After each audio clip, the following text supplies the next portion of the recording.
வணக்கம் வாசகர்களே. அம்மு இலையால் யூடியூப் சேனலுக்கு உங்களை அன்புடன் வரவேற்கிறோம். இன்னைக்கு நாம கேட்க போற கதை மௌனத்தின் உதிரப்பூ நீயடா. கதையின் குரலாய் நான் உங்கள் காமாட்சி. இந்த கதை பிடிச்சிருந்தா லைக் பண்ணுங்க, ஷேர் பண்ணுங்க. கதையை பத்தின கருத்துக்களை கமெண்ட் பண்ணுங்க. மறக்காம சேனலை சப்ஸ்கிரைப் பண்ணிடுங்க. வாங்க கதைக்குள்ள போகலாம். உதிரப்பூ 3. மத்திய வெயில் சுட்டெரிக்க கண்ணில் குளிர் கண்ணாடி அணிந்து கொண்டு வயலை தாண்டியிருக்கும் சிறு டேமுக்கு சென்று கொண்டிருந்தான் அருள் உதிரன். டேமை திறந்து தண்ணீரை வெளியேற்றும் அதே நேரம் அருகில் இருக்கும் குட்டை மீன்களை வலை கட்டி பிடிக்குமாறு வேலையாட்களுக்கு நேற்று கட்டளையிட்டிருந்தான். பணி எந்த அளவுக்கு நடந்து கொண்டிருக்கிறது என்பதை அறிய நினைத்தவன் அந்த இடத்திற்கு வந்து சேர வேலையாட்கள் அனைவரும் தடுப்பு மேட்டில் அமர்ந்திருந்தனர். அருளின் புல்லட் சத்தம் கேட்டதும் அவசரமாக எழுந்தவர்களை கண்டவன், என்ன எல்லாரும் இங்க இருக்கீங்க? சொன்ன வேலையெல்லாம் அதுக்குள்ள முடிஞ்சிடுச்சா என வினவ, பதில் சொல்ல முடியாமல் ஒருவரை ஒருவர் பார்த்து கொண்டு நின்றிருந்தனர் அங்கிருந்த அனைவரும். அதனை கண்ட அருள், எதுக்கு இந்த அமைதின்னு தெரிஞ்சுக்கலாமா என கண்ணாடியை கழட்டி கொண்டே குரல் உயர்த்தி கேட்டான். அங்கு இருந்தவர்களில் வயதான ஒருவர் மட்டும், பாப்பாங்க 2 பேரும் வந்து எங்க வேலைய கெடுத்துட்டாங்க ராசா. எவ்வளவோ சொன்னோம், அதெல்லாம் மாமா வந்தா நாங்க பாத்துக்கிறோம், நீங்க ஓரமா உட்காருங்கன்னு சொல்லி அவங்களே குட்டையில இறங்கி மீன் பிடிக்கிறாங்க ராசா. வந்த பதிலில் கோபம் துளிர்த்தது அருளுக்கு. புல்லட்டை ஓரமாக நிறுத்தியவன் குட்டை அருகில் சென்றான். அங்கு முத்துப்பாண்டி மகள்கள் இருவரும் தாவணியை இடுப்பில் சொருகி உடல் முழுவதும் சேறு ஒப்பனைகளை பூசிக்கொண்டு வலையில் சிக்கும் மீன்களை பிடிக்க முடியாமல் பாதியை ஓடிக்கொண்டிருக்கும் நீரிலும் மீதியை அருகில் இருக்கும் வளர்ப்பு தொட்டியிலும் போட்டு கொண்டிருந்தனர்.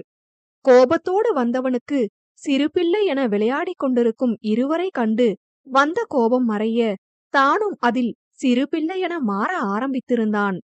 அருளின் வரவை கண்டு கொண்ட இளங்குயில், மாமோய், இந்தா இந்த மீனை பிடி, கைக்கு சிக்கவே மாட்டுது. முதலாளி அம்மா கிட்ட எப்படி மரியாதையா நடந்துக்கணும்னு சொல்லிக் கொடு உன் குட்ட மீனுக்கு என்றவள் பேசிக்கொண்டே கையில் இருக்கும் மீனினை விட்டுவிட்டாள். அதில் சிரித்த அருள், ஐர மீனுக்கு வாய் கிழிய பேச மட்டும்தான் தெரியும், ஒரு குட்ட மீனை பிடிக்க துப்பு இல்ல. சேற்றுக்குள் இறங்கி மீனை பிடிக்க இருவருக்கும் சொல்லிக் கொடுக்க தொடங்கினான். மாமா இந்த மீனை பிடி என இளங்குயில் ஒரு பக்கமும், மாமா மாமா இந்த மீனு ஓடுது பாருங்க புடிங்க என இளமயில் ஒரு பக்கமும் அருளை பாடாய் படுத்தி விட்டனர். தங்க சரிகை பாவாடை சேற்றில் ஊறி சாயம் போகும் நிலைக்கு பரிதாபமாக சென்றிருக்க அதையெல்லாம் கண்டு கொள்ளாத இளங்குயில் மீன்களை அவசர அவசரமாக பிடித்து கொண்டிருந்தாள். மீன்களோ அவளுக்கு பல நேரம் போக்கு காட்டி விளையாடி கொண்டிருந்தது. இந்தா என்ன இப்ப உங்களுக்கு, நானும் பார்த்துட்டே இருக்கேன், சும்மா சும்மா ஓடிட்டே இருக்கீங்க என மீன்களோடு உரையாடி கொண்டிருந்தாள். இப்ப பாருங்க நான் பிடிக்கிற பிடியில நீங்க என்ன ஆகுறீங்கன்னு என சபதம் போட்டு குட்டையை ஆர்வமாக நோக்கினாள். அப்போது குட்டி மீன் ஒன்று ஓடுவதைக் கண்டு வேகமாக பிடிக்க முயற்சித்து 2 கைகளையும் சேர்த்து பிடித்தாள். குட்டி மீனோ சாதுரியமாக தப்பித்து ஓட இளங்குயிலின் கைகள் இரண்டும் சிறு சத்தத்தோடு மூடிக்கொண்டது. தன் வேகத்தில் கையில் ஒட்டியிருந்த சேறு முகத்தில் பட்டு தெரித்தது. மீன்களிடம் சேட்டை செய்வது இவள்தான் என்பது புரியாமல் அவைகள் என்னமோ இவளிடம் சேட்டை செய்து முகத்தில் சேறு அப்பியது போன்று இடுப்பின் மீது கை வைத்து கோபமாக முறைத்துக் கொண்டிருந்தாள். இவளின் முறைப்பை கண்டு கொள்ளாத மீன்கள் நீரோடு காதலில் உருக தொடங்கியிருந்தது. இங்க ஒருத்தி முறைச்சிட்டு நிக்கிறாளே, ஒன்னாவது மதிக்குதானு பாரு, எல்லாம் என் மாமன் கொடுக்கிற இடம் என்று பெருமூச்சு விட்டவள் உடனே தன் பாவனைகளை மாற்றிக்கொண்டு, நான் இப்ப மீன் பிடிக்கணும் என சினுங்க ஆரம்பித்தாள். கை கால்களை உதறிக்கொண்டு குட்டையில் இருக்கும் மீன் துள்ளுவதை விட பெண் மீனின் கை கால்கள் இரண்டும் துள்ளி குதித்து செய்யும் சேட்டையில் தன்னை மறந்து பார்த்து கொண்டிருந்தான் அருள். மனதில் அவளின் குறும்புத்தனமான பாவனைகள் அழிக்க முடியாத ஆழத்தில் பதிய மூச்சு முட்டியது அவனுக்கு. அவள் புறம் இருந்து தலையை வேறு புறம் திருப்ப படாத பாடு பட்டான் அருள். மாமா போதும், எங்க அக்காவை பார்த்தது, விட்டா மீனை தூக்கிட்டு போற கொக்கு மாதிரி எங்க அக்காவை தூக்கிடுவீங்க போல என்ற இளமயிலின் பேச்சில்தான் அவனின் கவனம் முழுதும் திரும்பி இருந்தது பழைய நிலைக்கு. இருந்தும் ரசித்த கண்கள் விடாமல் அவளை பின்தொடர அடம் பிடிக்க, மாமா போதும், சின்ன பிள்ளை ஒண்ணு தனியா நிக்குது என்றால் மீண்டும் அவன் ரசிப்பதை கண்டு. இந்த முறை தன்னை நிலைப்படுத்திக் கொண்டு, "என்னத்த தூக்குறாங்க உங்க அக்காவ? நானே என் குட்ட மீனுக்கு என்ன ஆகுமோன்னு பாத்துட்டு இருக்கேன். நீ வேற" என்றான் மழுப்பலாக. "மீனு கீழ இருக்கு மாமா. எங்க அக்கா முகத்துல இல்ல." விடாமல் இளமயில் சீண்ட, அவள் தலையில் கொட்டிய அருள், "இப்ப என்ன வேணும் குட்டச்சி உனக்கு? நண்டு மாரி நச்சரிக்கிற?" என்றான். தலையை தடவிய வண்ணம், "மாமா யாரு? நான் குட்டச்சியா? உங்க பக்கத்துல பனைமரம் நின்னாலே குட்டையாதான் தெரியும். எங்க அக்கா பாவம் எப்படிதான் முகத்த பார்த்து பேசப் போறாளோ?" என்றவளின் தலையில் இன்னொரு கொட்டு வைத்த அருள், "கெளுத்தி மீனு அப்படியே குட்டையில அமுக்கி மீனோட மீனா துள்ள விட்டுடுவேன்" என்றான் விடாமல் அவள் தலையில் கொட்டிக்கொண்டு. அதில் அவளுக்கும் கோபம் வந்துவிட, "மாமா என் ஆளுகிட்ட சொன்னா உங்க கை இருக்காது பாத்துக்கோங்க." "எது அவனா?" என்று அருள் சத்தமிட்டு சிரித்து, "என் மேல கைய வைக்கிற அளவுக்கு தில் இருக்கா அவனுக்கு? எங்க வர சொல்லு பாப்போம்" என்றான். இளமயில், "மாமா என் ஆள பத்தி இன்னும் உங்களுக்கு சரியா தெரியல. அவன் வந்து உங்க கைய உடைச்சு எங்க அக்கா வாழ்க்கை முழுக்க கஷ்டப்பட வேணாம்னு நினைக்கிறேன்." "இந்தாடி கெளுத்தி மீனு, என்ன வாய் ரொம்ப நீளுது?" "ஆஹா, உங்க மாமன் பொண்ணுல்ல, அப்படிதான் நீளும். நீட்டுன வாய நறுக்கிட்டா சரியா போயிடும்" என்றவன் அவள் தலையில் கொட்டினான். அவளோ அருளை அண்ணாந்து பார்த்து முறைக்க, "குட்டச்சி முதல்ல வளரு, அப்புறம் முறைக்கலாம்" என மீண்டும் கொட்டினான். அதில் சிலிர்த்தெழுந்த இளமயில் அவனிடம் சண்டையிட வர, அதற்கு முன்னால், "மாமோய் இங்க ஒருத்தி இருக்கேன், அவகிட்ட உனக்கு என்ன பேச்சு?" என்றபடி வந்தாள் இளங்குயில். "மாமனுக்கு உன்னை விட என்னதான் ரொம்ப பிடிச்சிருக்கான்" என்று விட்டு அருள் உதிரனை பார்த்து கண்ணடித்தாள் இளமயில். "ஆமா, இவ பெரிய உலக அழகி பாரு, இவள பிடிக்க. ஏன் மாமா இந்த லூசு கிட்ட பேசி எதுக்கு நம்ம காதல் நேரத்தை வேஸ்ட் பண்றீங்க?" என்றவள் அருள் உதிரனை ஆசையோடு பார்த்தாள் இளங்குயில். அவனோ, "என்ன இது பேச்சு?" என்பது போல் சுட்டெரிக்கும் சூரியனை விட அதிக வெப்பத்தை உமிழ்ந்து கொண்டிருந்தான். "ஆத்தி, மாமனுக்கு கோவம் வந்துடுச்சுடி குயிலு. அப்படியே பேச்ச மாத்து, இல்லனா இந்த குட்டையில உனக்கு சமாதி கட்டிடும்" என நினைத்தவள் உதடுகள் இரண்டையும் காது வரை வளைத்து அனைத்து பற்களையும் வெளிக்காட்டினாள். அதைக் கண்ட இளமயில், "மாமா பார்வைக்கு அக்கா இப்படி பம்புதே, ராமா இதுல எங்க இருந்து கல்யாணம் பண்ண?" என்று நினைத்தவள் இளங்குயிலின் காதில், "அடியே அக்கா, இவ்ளோ நேரம் மாமா உன்னதான் பாத்துட்டு இருந்துச்சு. அந்த நேரத்துல நீயும் லுக்கு விட்டு கரெக்ட் பண்ணாம மீனு கூட விளையாடிட்டு இப்ப நேரங்கெட்ட நேரத்துல பேசி மாட்டிக்கிட்டியே" என்ற செய்தியில் அதுவரை அவன் முக பாவனை கண்டு பதறியவள் மத்தாப்பாய் சிரித்து விட்டாள். அவளின் சிரிப்பைக் கண்டு அருள் மீண்டும் முறைக்க, அவனை சமாளிக்க எண்ணியவள், "ஐயோ மாமா, நான் சொன்னது நம்ம காதல் நேரத்தை இல்ல. இதோ இந்த மீனு ரெண்டு எப்படி லவ் பண்ணுதுங்க பாரேன்" என்றவள் கையை நீட்ட, அதுவோ அவளின் கைரேகை மட்டுமே காட்டியது. "நம்ம அக்கா சமாளிக்கிறேன்னு சொல்லி நல்லா மாட்டிக்கிச்சு." இளமையில் எதுவும் தனக்கு தெரியாது என்பது போல் பழையபடி மீன்களை பிடிக்க சென்று விட்டாள். அருளோ அவளின் செய்கையில் சிரித்துவிட நிம்மதி பெருமூச்சு விட்டவள், "மாமோய் எனக்கு ஒரு சந்தேகம்" என்றாள். புருவம் சுருக்கிய அருள் உதிரன், "என்ன?" என்க, "இந்த மீனுக்கு நீதான் ட்ரெய்னிங் கொடுத்தியா?" என்றவள் 2 அடி தள்ளி நின்றாள். புருவம் சுருக்கிய அருள் அதை வானவில் போல் மேல் நோக்கி வளைத்து அவளை என்ன என்பது போல் பார்க்க, "இல்ல மாமா, உன்ன மாதிரி என்ன பண்ணாலும் என் கைக்கு சிக்க மாட்டுதே, அதான் நீ ஏதாச்சும் சொல்லி கொடுத்தியான்னு கேட்டேன்" என்றவள் இன்னும் 2 அடி தள்ளி நிற்க, "கிட்ட வாயேன் ஐரமீனு" என்று அழைத்தான் அருள். அவளோ, "வரமாட்டேன்" என்பது போல் தலையசைத்து இன்னும் 2 அடி எடுத்து வைத்தாள். அவன் கால்களை முன்னோக்க இளங்குயில் பின்னோக்கினாள். "ஆத்தி, சரியான ரொமான்ஸ் சீன் நடக்கும் போலயே. எதுக்கும் கண்ண மூடாம பார்த்து வைப்போம். நாளைக்கு நம்ம ஆளுகிட்ட பண்ண உதவியா இருக்கும்" என்று மீன்களை பிடிப்பது போல் அவ்விருவர் சம்பாஷணைகளை ஓரக்கண்ணால் பார்த்து கொண்டிருந்த இளமயில் நினைக்க, நடந்ததோ வேறு. 2 எட்டில் இளமயிலை பிடித்தவன், "இந்தாடி ஐரமீனு, பேச்சால வலை போட்டு இந்த சுறா மீனை பிடிக்கலாம்னு பாக்குறியா? உங்க அப்பா தொட்டில வளர்க்குற மீனு வாங்கி தருவாரு, நல்லா சோறு போட்டு வளர்த்துக்க, சரியா?" என்றவன் அங்கிருந்து நகர பார்த்தான். அவளோ அவனை நகர விடாமல் தொடர்ந்து சினுங்க, இளமயிலும் அதில் சேர்ந்து கொண்டாள். இருவரும் சொல்லி வைத்தது போல் மீன் பிடிக்க சொல்லித் தருமாறு தொடர்ந்து குட்டையில் இருக்கும் சேற்றையெல்லாம் உடம்பில் பூசிக்கொண்டனர். மாமன் மகள்களின் இம்சையை பொறுக்க முடியாத அருளும் சம்மதித்தான். இளங்குயிலுக்கு கூட கற்றுக் கொடுத்து விட்டான். ஆனால் இளமயிலோ கடைசி வரை கற்றுக்கொள்ளவே இல்லை.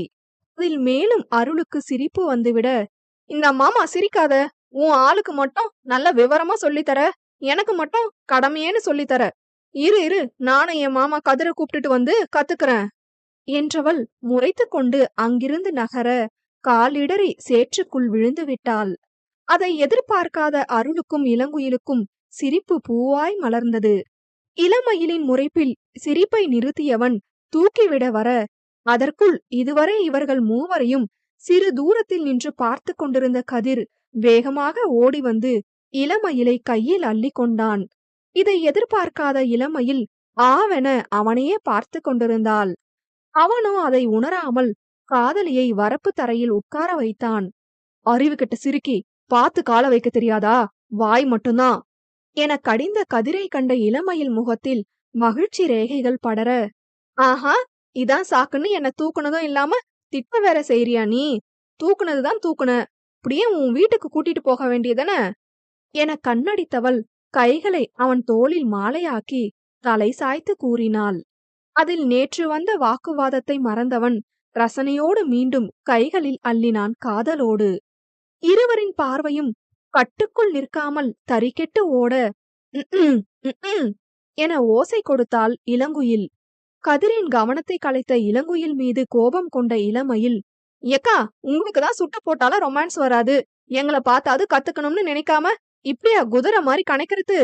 என்றவள் தன்னை தாங்கிக் கொண்டிருக்கும் கதிரிடம், "அவங்க கிடக்காங்க, என் அருந்த வாழ அழகா, நீ அப்படியே என்ன தூக்கிட்டு நம்ம வீட்டுக்கு போ" என்று அவனுக்கு செல்லும் பாதையை காட்டினாள். காதலி கையில் இருக்க அவள் கொஞ்சம் வார்த்தையில் மதிமயங்கியவன் நெற்றி முட்ட அருகில் சென்றான். "கெளுத்து மீனு, போதும், வீட்டுக்கு கிளம்பு, யாராவது பார்க்க போறாங்க" என்றான் அருள் உதிரன். தமையனின் வார்த்தையில் கோபம் கொண்ட கதிர் இளங்குயிலை பார்த்தவாறு, "இவ்ளோ நேரம் பார்க்காத ஊரு இப்ப பார்க்க போகுதா? என் விஷயத்துல தலையிட வேணாம்னு சொல்லு" என்றவனின் கோபத்தை தடுக்க எண்ணிய இளமையில், "அவங்க கிட்ட என்ன பேச்சு? அருந்த வாழ அழகா, வா நம்ம வீட்டுக்கு போகலாம்" அந்தரத்தில் இருந்தவாறு கால்களை அசைக்க, "இந்தாடி மயில், கொஞ்சமா தின்னு, இனிமே முடியல" என்றான். கதிரை கண்டு உதடு வளைத்தவள், "இப்ப நம்ம வீட்டுக்கு போறோமா இல்லையா என மீண்டும் சினுங்கினாள். "எங்க வீட்டுக்கு எதுக்குடி மயில்? நேரா உங்க வீட்டுக்கு போவோம்" என்றவன் நடக்கத் தொடங்கினான். அவன் வார்த்தையில் இளமயில்தான் அதிர்ந்து விட்டாள். அதில் துள்ளி குதித்து கீழே இறங்க சென்றவளை தன் வயிற்றோடு இறுக்கி அணைத்தவன், "நல்ல மூட்ல சொல்றேன், காதுல கேட்டுக்கோ. இனி அவன் கூட சுத்தாத, முக்கியமா மாமா மாமான்னு கூப்பிடாத. எல்லா நேரமும் குரங்கு சும்மா இருக்காது, கடிச்சு வச்சிடும்" என்ற கதிர் நீர் தொட்டி அருகே நிறுத்திவிட்டு, "தாவணில இருக்க சகதியை தொட, நான் அந்த பக்கம் நிக்கிறேன்" என வேறு பக்கம் சென்று விட்டான். இறக்கி விட்டவன் சென்ற பின்னும் பெண்மயில் கிறக்கத்திலேயே சுழன்று உருகியது. சிறிது நேரத்திற்கு முன் ஆர்ப்பாட்டம் செய்தவளை வயிற்றோடு இறுக்கிய நொடி புது அலைகள் பெண் உணர்வில் உருவம் எடுத்திருக்க, அந்த மயக்கத்தோடவே வந்தவள் சொன்னதை மனதில் பதிக்காமல் சொன்னவனை மட்டுமே பதிக்க ஆரம்பித்திருந்தாள் ஆழ்மனதில். ஒருத்தி கல்லாய் நின்று கொண்டிருக்க, தங்கை இருப்பதால் அமைதியாக இருந்தவள் தனக்கான வாய்ப்பு கிடைத்ததும் அருகில் இருந்தவனை சீண்ட ஆரம்பித்திருந்தாள். "மாமா, அங்க பாரு, உனக்கு பின்னாடி பிறந்தவன் எப்படி தூக்கிட்டு போறான், நீயும் தான் இருக்கியே."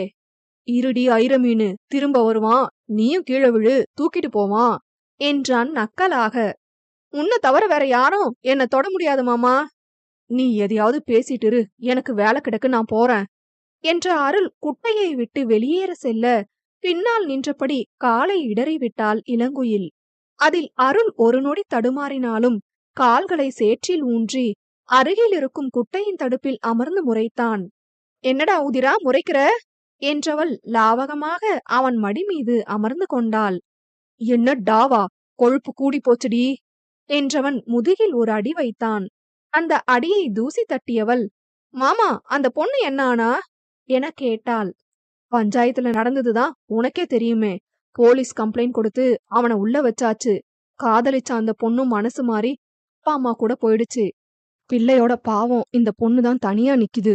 நம்ம தோப்புல வேலை கொடுத்திருக்கேன், இனிமேதான் என்ன பண்ணணும்னு யோசிக்கணும்" என்றான் யோசனையாக.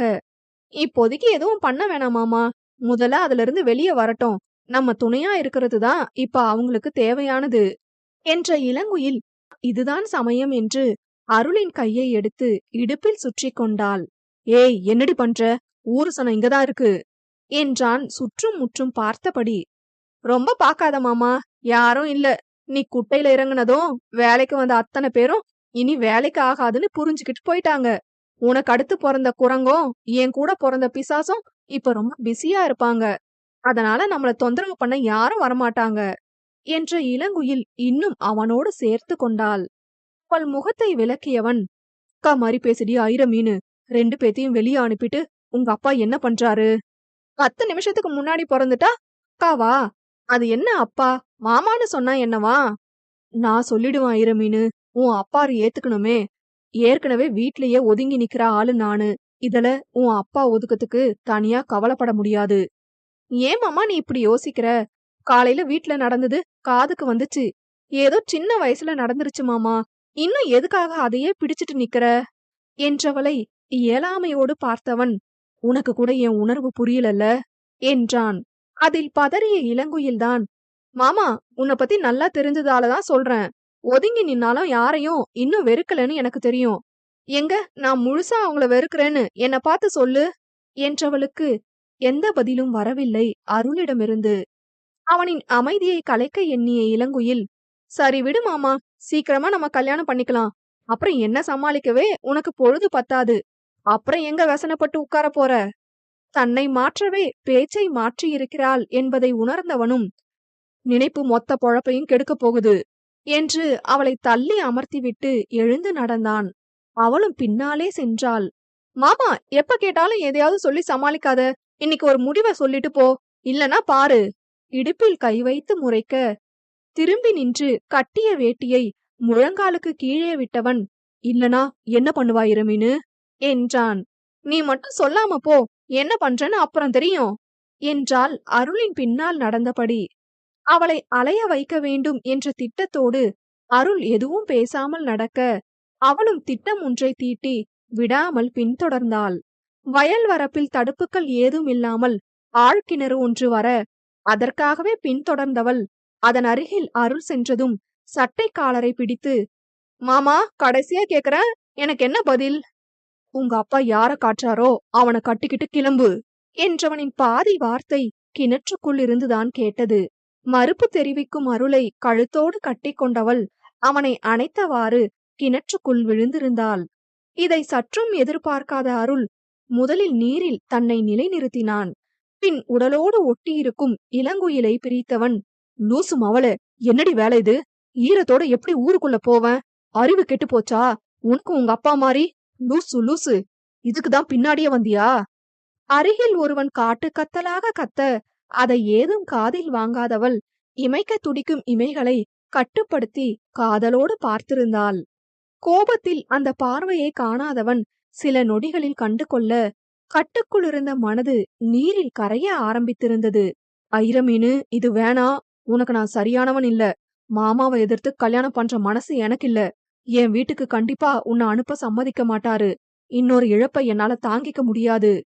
இந்த முறை தானாகவே அவளை கட்டிக்கொண்டு கூறியவனின் பேச்சும் நீரில் கரைய ஆரம்பித்திருந்தது வருங்கால மனைவியின் முத்தத்தால். மகள்கள் இருவரும் தங்களுக்கான துணையுடன் காதலில் மூழ்கியிருக்க, தந்தையான முத்துப்பாண்டியோ இளங்குயிலுக்கு மாப்பிள்ளை பார்க்கும் வேலையில் ஈடுபட்டு கொண்டிருந்தார். ஏங்க, என் கூட வேலை பாக்குற சாந்தி பத்தி உங்களுக்கு தெரியும் தானே? நேத்து ஒரு விஷயம் பேசுனாங்க என்று சீதா தன் கணவனிடம் விஷயத்தை ஆரம்பிக்க, அதை கேட்ட முத்துப்பாண்டி, என்னம்மா என்ன விஷயம் என்றார். ஒண்ணும் இல்லைங்க, அவங்க பையனுக்கு பொண்ணு பாத்துட்டு இருக்காங்க போல. அதான் நம்ம பொண்ண கேட்டாங்க. நானும் உங்களை கேட்டு சொல்றதா சொல்லிட்டேன். சரிதான் சீதா, ரொம்ப வருஷமா உனக்கு பழக்கம், நல்ல குடும்பம் வேற, யோசிப்போம். பையனை பத்தி விசாரிக்க சொல்றேன். சரிங்க, சாந்தி வீட்டுக்காரர் உங்ககிட்ட பேசணும்னு சொன்னாரு. இப்போ உங்க நம்பர் கொடுக்கவா? கொடு சீதா, அவங்களும் நம்ம பக்கத்து ஊர் தானே. பொண்ணை எங்கேயோ கட்டி கொடுத்து தவிக்கிறத விட பக்கத்திலேயே குடுக்கலாம். சீதா, பெரியவ கிட்ட சொல்லி ரெடியா இருக்க சொல்லு. இன்னைக்கு சும்மாதான் வராங்க. இருந்தாலும் ஒரு எட்டு பாத்துட்டா என்ன ஏதுன்னு முடிவு பண்ணிடலாம். சீதாவுடன் வேலை பார்க்கும் சாந்தியும் அவரது குடும்பமும் இளங்குயிலை தன் மகனுக்கு பேச வீட்டுக்கு வரவிருக்கும் நிலையில் பெரிய மகளை தயார்படுத்த மனைவியிடம் கூறியிருந்தார் முத்துப்பாண்டி. மகள்களின் அறைக்குள் நுழைந்த சீதா, மயிலு, பெரியவ எங்க என அறைக்குள் இல்லாத பெரிய மகளை தேடியவாறு கேட்டார். அக்கா பின்னாடி போயிருக்குமா என்று விட்டு, என்ன இவ்ளோ காலையில எங்களை தேடி வந்திருக்கீங்க? இன்னைக்கு ஹாஸ்பிடல் போகலையா என கேட்டாள். அதெல்லாம் போகணும் மயிலு என்றவர் பெரியவளை அழைத்து வர கட்டளையிட சின்னவளும் உடனே சென்று அழைத்து வந்திருந்தாள். என்னம்மா? பாப்பா, உனக்கு என் கூட வேலை பாக்குற சாந்தி பத்தி சொல்லிருக்கன்ல, அவங்க இன்னைக்கு வீட்டுக்கு வராங்க. நீ கொஞ்சம் தலை சீவி ரெடியாயிரு, உன்னதான் பார்க்க வராங்க என்ற தாயின் வார்த்தையில் அதிர்ந்த இளங்குயில், ஏன் ஏன் எதுக்குமா? என்ன பார்க்க வராங்க? என்ன விஷயம்? தடுமாற்றத்தை வார்த்தையில் காட்டி தாயிடம் கேட்டாள். அவரோ, அவளோட பெரிய மகனுக்கு உன்னை பேசலாம்னு இருக்கும் பாப்பா, இன்னும் எதுவும் முடிவாகல. இருந்தாலும் வரும்போது உன்னை பார்த்தா நல்லா இருக்கும்னு அப்பா தான் ரெடியாக சொன்னாங்க. அம்மா என்னம்மா இது திடீர்னு இப்படி சொல்றீங்க? முன்னாடியே ஒரு வார்த்தை சொல்லி இருக்கலாம்ல என கேட்கும் இளமையிலே முறைத்தார் சீதா.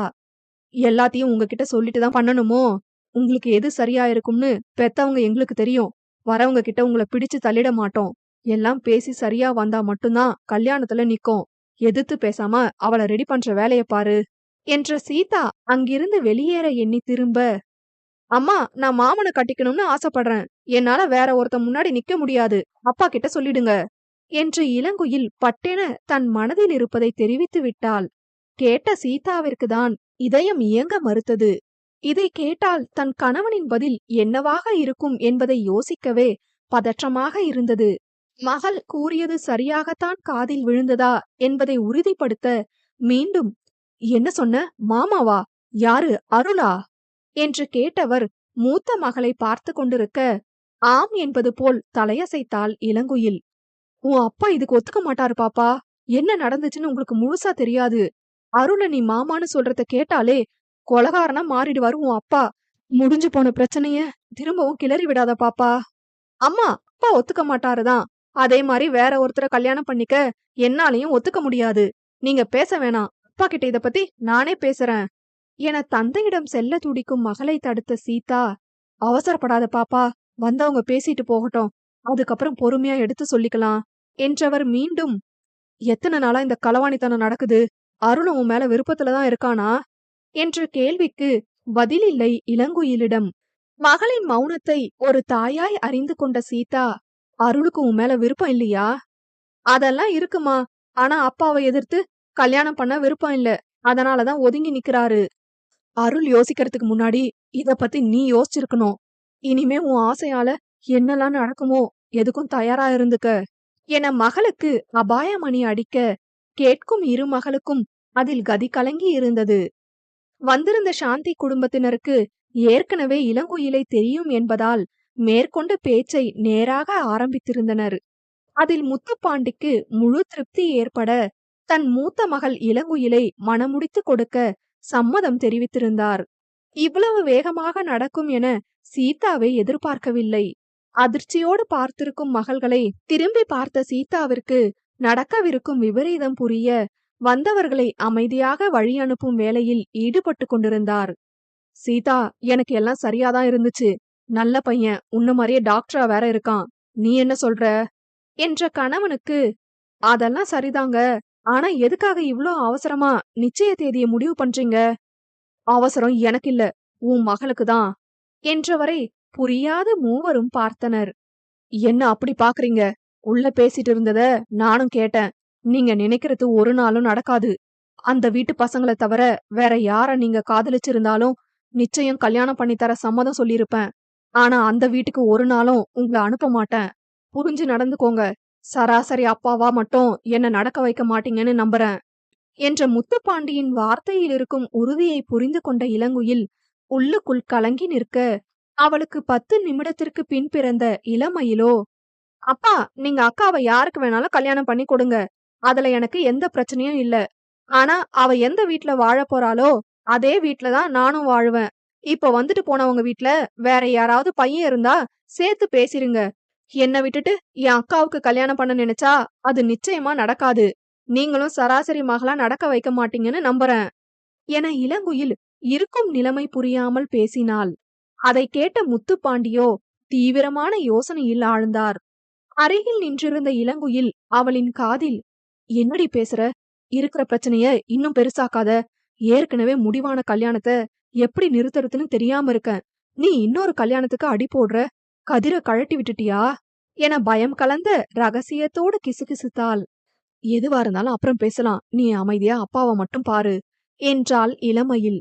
அவள் சொன்னது போலவே யோசனையில் இருந்த முத்துப்பாண்டி, சரிம்மா, இத பத்தி அவங்க வீட்ல பேசலாம். சாந்திக்கு தங்கச்சி பையன் ஒருத்தன் இருக்கறதா பேசும்போது சொன்னாங்க. என்ன ஏதுன்னு பேசி பாக்கறேன். உன்ன மாரியே பக்கத்துல நிக்கிற அவளையும் யோசிக்க வை என்றவர் மனைவியை முறைத்தபடி வெளியேறினார். அவர் தலை மறையும் வரை அமைதியாக இருந்த சீதா, என்ன பண்ணி வச்சிருக்க மயிலு? இங்க ஒருத்தி என்ன நினைச்சிட்டு இருக்கான்னு தெரிஞ்சும் இப்படி பேசி வச்சிருக்கியே. ஏற்கனவே ஒரு முடிவோட தான் உன் அப்பா நிச்சயத்துக்கு பிளான் பண்ணிருக்காரு. அதுக்கு இன்னும் தூபம் போடுற மாதிரி நீ வேற பேசி வச்சிருக்க. அறிவு இருக்கா இல்லையா? படிச்ச பொண்ணு மாதிரியா நடந்துக்கிற என கடிந்து கொள்ள ஆரம்பித்தார். அம்மா, மாமாக்கு அக்கா மேல விருப்பம் இருந்தாலும் பொண்ணு கேட்டு வரமாட்டாரு. நம்ம அப்பாவும் கட்டி கொடுக்க சம்மதிக்க மாட்டாரு. அப்படி இருக்க நம்ம 3 பேரும் தான் தர்ணா போராட்டம் பண்ண வேண்டியதா இருக்கும். ஒண்ணு மாமா வரணும், இல்லனா அப்பா போகணும். இது நடக்கணும்னா நம்ம தான் ஏதாச்சும் உள்ள புகுந்து குழப்பம் பண்ணணும். அதுக்காக தான் அப்பாவை இப்ப குழப்பி விட்டிருக்கேன். இத பத்தி திரும்பவும் அவங்க கிட்ட பேசுவாங்க. நிச்சய தேதி தள்ளி போகும். அதுக்குள்ள மாமா கிட்ட பேசி பார்க்கலாம். இதெல்லாம் நடக்குமா மயிலு? சாந்தி இன்னைக்கு பேச வந்தது கூட ஒரு சம்பிரதாயத்துக்கு தான். அவங்களுக்கு இவள ரொம்ப பிடிச்சிருக்கு. இப்ப இலவச இணைப்பா நீயும் வரேன்னு சொன்னா சும்மாவா இருப்பாங்க? எனக்கு என்னமோ சொன்ன மாதிரியே அடுத்த வாரத்துல நிச்சயம் நடக்கும்னு தோணுது. கொஞ்சம் கூட யோசிக்காம இந்த மாதிரி பண்ணிட்டியே என்றார் சீதா. ஆமாம்மா, குழப்பம் பண்றேன்னு இவளே எனக்கு குழி தோண்டிட்டா என்ற இளங்குயில் தங்கையை முறைத்து பார்த்தாள். இப்ப எதுக்கு முறைக்கிற? எப்படியா இருந்தாலும் மாமாவை தவிர யாரையும் நீ கட்டிக்க மாட்ட. நாளைக்கே மாமாவை கல்யாணம் பண்ணிட்டு நீ அந்த வீட்டுக்கு போயிட்டா அதையே சாக்கா வச்சு கதிரனா கல்யாணம் பண்ணிக்கலாம்ல என தாயின் அதிர்ச்சியை கண்டு கொள்ளாமல் கூறியவள் பின் கண்டு கொண்டதை போல் சீதாவிடம், அம்மா, நீங்க எதுக்கு இவ்ளோ ஷாக் ஆகுறீங்க? நான் என்னமோ இவள மாதிரியே கதிர காதலிக்கிறதாவும் கட்டுனா அந்த அருந்தவாளை தவிர வேற யாரையும் கட்ட மாட்டேன்னு சொன்ன மாதிரியும் பாக்குறீங்க. அதெல்லாம் ஒண்ணும் இல்லம்மா. உங்க பொண்ணு அவ அக்காவை பிரிஞ்சு இருக்க மாட்டா. அதனாலதான் என சாதுரியமாக அன்னையிடம் தன் விருப்பத்தையும் தெரிவித்து விட்டாள் இளமையில். சீதாவிற்கு இன்றைய நாள் அதிர்ச்சி நாள் போல. முதலில் கேட்ட அதிர்ச்சியே நடக்காத ஒன்றாக இருக்கும் பொழுது இரண்டாவதாக கேட்டது கற்பனைக்கு கூட பொருந்தாத ஒன்றாக தோன்றியது. அருளையே ஒதுக்கி வைத்தவர் நிச்சயம் கதிரின் பெயரை கூட கேட்க விரும்ப மாட்டார். அப்படி இருக்க முத்துப்பாண்டியின் அதீத கோபத்திற்கு ஆளாகி சிதைய போவது பெற்ற மகள்களா, இல்லை மகள்களின் மனதில் குடிக்கொண்டிருக்கும் ஆண்களா?